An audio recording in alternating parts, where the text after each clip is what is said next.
তারপরে আজকে 25 বছর পরে আমাদের এই সংসদ ভবনে আমাদের নেতা জনাব তারেক রহমান সাহেবের আমন্ত্রণে আজকে আমরা নেতা কর্মীরা এই জায়গায় উপস্থিত হয়েছি।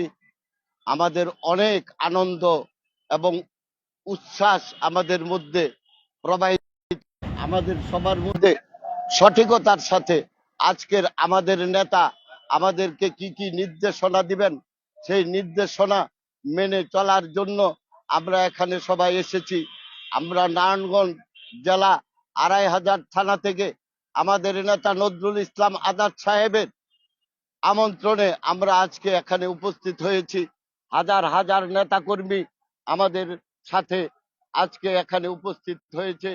আমরা 17 বছর যাবৎ এদেশের মানুষ বিভিন্ন রকম ভাবে নির্যাতন, নিপীড়ন, অত্যাচার, অবিচার, বিভিন্ন রকম কষ্ট করে আজকে এই পর্যায়ে এসে আমরা দাঁড়িয়েছি। আমরা অনেক আনন্দিত। আজকে আমাদের নেতা জনাব তারেক রহমান সাহেব আমাদেরকে যে নির্দেশনা দিবেন আমরা সেই নির্দেশনা নিয়ে আমাদের থানায়, আমাদের এলাকায়, আমাদের ওয়ার্ডে, আমাদের পাড়ায় মহল্লায় সবাইকে সেইভাবে চলার জন্য অনুরোধ করব।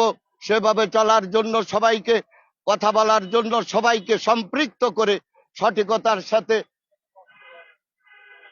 31 দফা বাস্তবায়নের জন্য তারেক রহমান সাহেব যে নির্দেশনা দিবেন সেই নির্দেশনা নিয়ে আমরা বাড়ি ফিরে সবার কাছে সবার সাথে আমরা সম্মিলিতভাবে সবাইকে আমন্ত্রণ করে সবাইকে সাথে নিয়ে আমাদের সঠিকতার সাথে দেশ ও জাতিকে গড়ার জন্য আমরা সবাইকে নির্দেশনা দিব। আমরা আমাদের নেতা জনাব তারেক রহমান সাহেব আমাদের এই 31 দফার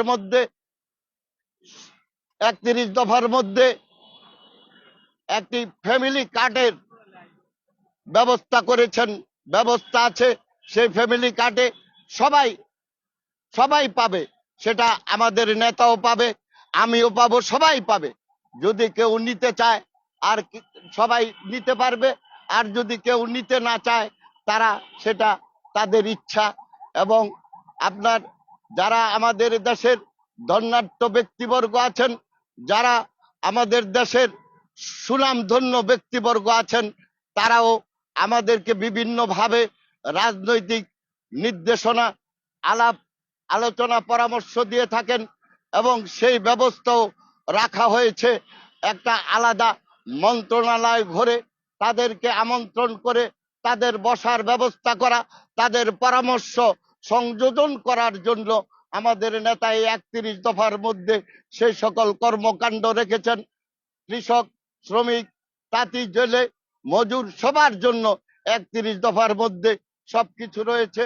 আমাদের এই দেশ ও জাতিকে গড়ার জন্য আমাদের মহান নেতা শহীদ প্রেসিডেন্ট জিয়াউর রহমান সাহেব যেভাবে দেশের মানুষকে ভালোবেসে দেশের মানুষকে সাথে নিয়ে এই দেশকে গড়েছিলেন এবং সেই স্বাধীনতা সংগ্রামে যিনি কালুরঘাট বেতার কেন্দ্র থেকে ঘোষণা দিয়েছিলেন, সেই ঘোষণা থেকে যেইভাবে মুক্তিযুদ্ধে ঝাঁপিয়ে পড়েছিল সমস্ত বাংলার মানুষ, মা বোনেরা পর্যন্ত, সেইভাবে আমাদের নেতা, আজকের মহান নেতা, এশিয়া মহাদেশে আমাদের সেই নেতার নাম এখন সর্বময় প্রচারিত।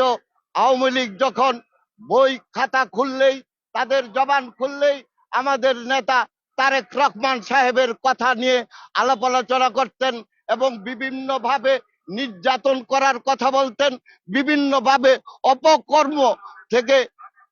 অপকর্ম করছে এগুলি বলে তারা বেড়াতেন। আজকে তারা বুঝতে পেরেছে আমাদের সেই নেতা জনাব তারেক রহমান সাহেব, আজকের নাম শোনার সাথে সাথে তাদের আওয়ামী লীগের হৃৎপিণ্ডে আঘাত লাগে যে আমরা যে কথা বলেছিলাম আজকের তার বিপরীতমুখী সারা বাংলার মানুষ যাকে ভালোবাসে, যাকে ভালো জানে, যাকে ভালোবেসে এই আজকের সরকার আগামী দিনের নির্বাচন গণতন্ত্রকে পুনরায় প্রতিষ্ঠিত করার জন্য যিনি 17 বছর এই আন্দোলন সংগ্রাম করে এসেছেন, তারই নাম জনাব তারেক রহমান সাহেব আজকের সারা বাংলার জমিনে মা বোনেরা সবাই যাকে ভালো জানে ভালোবাসে, আমাদের নেত্রী, দেশ নেত্রী, দেশ ও জাতির মানুষের মায়ের মতো সম্মান মর্যাদা যিনি অর্জন করেছেন, যিনি কখনো এই দেশ ছেড়ে কোথাও যেতে চাননি, এত অসুস্থতার পরেও দেশ ছেড়ে কোথাও যাননি, এই দেশের মানুষকে ছেড়ে কোথাও যাননি। আর সেই জবান বন্ধ করে শুধু তাদের কর্মকাণ্ড দেখেছেন। আজকে তারা বুঝতে পেরেছে আমাদের নেত্রী, আমরা যে দেশনেত্রী, মাটি ও মানুষের মা যাকে বলি, তার সুনাম গোটা বাংলার জমিনে মা বোনদের কাছে মহান সম্মানের হয়ে দাঁড়িয়েছে।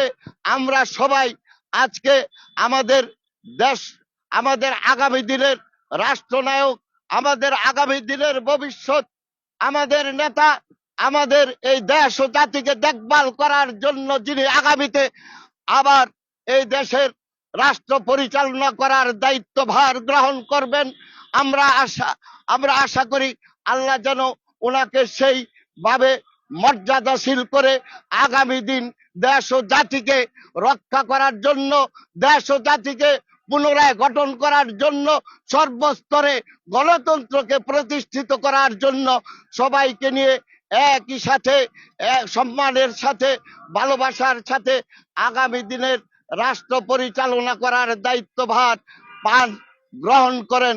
আল্লাহর কাছে এই কামনা করে আপনাদের সবাইকে আমার আন্তরিক অভিনন্দন জানিয়ে, আমার নেতা জনাব নজরুল ইসলাম আজাদ সাহেব আমাদের নিয়ে অনেক কষ্ট করেছেন। এই 17 বছর মাঠে ময়দানে শ্রমিক, কৃষক, তাঁতি সবাইকে নিয়ে যিনি কষ্ট করেছেন, আমাদের নেতা জনাব নজরুল ইসলাম আজাদ সাহেব, আমার সভাপতি জনাব ইউসুফ আলী ভুইয়া সাহেব, আমার সেক্রেটারি জুয়েল ভাই, সবাইকে নিয়ে একই সাথে কর্ম করে আমরা 17 বছর পরে আবার এই স্বাধীনতা ফিরে পেয়েছি। আমরা যেন এই স্বাধীনতা এবং দেশ ও জাতিকে রক্ষা করতে পারি, আমরা যেন সমমনা হয়ে সমস্ত দুশ্চিন্তা দূর করে দিয়ে সঠিকতার সাথে দেশ জাতিকে নিয়ে ভালো থাকতে পারি, এই আশাবাদ ব্যক্ত করে বিদায় নিচ্ছি। আসসালামু আলাইকুম ওয়া রাহমাতুল্লাহি ওয়া বারাকাতুহু।